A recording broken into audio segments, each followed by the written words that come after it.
అంటూ పుట్టినట్టు నా కొరకు ఆ చూకి అందలేదు ఇంతవరకు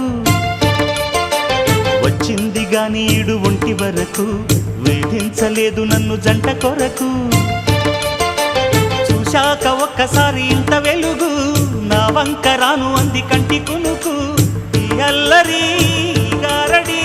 నీలీల అనుకోనా నీ పేరు ప్రేమ అవునా ఇవాళే నిన్ను పోల్చుకుందా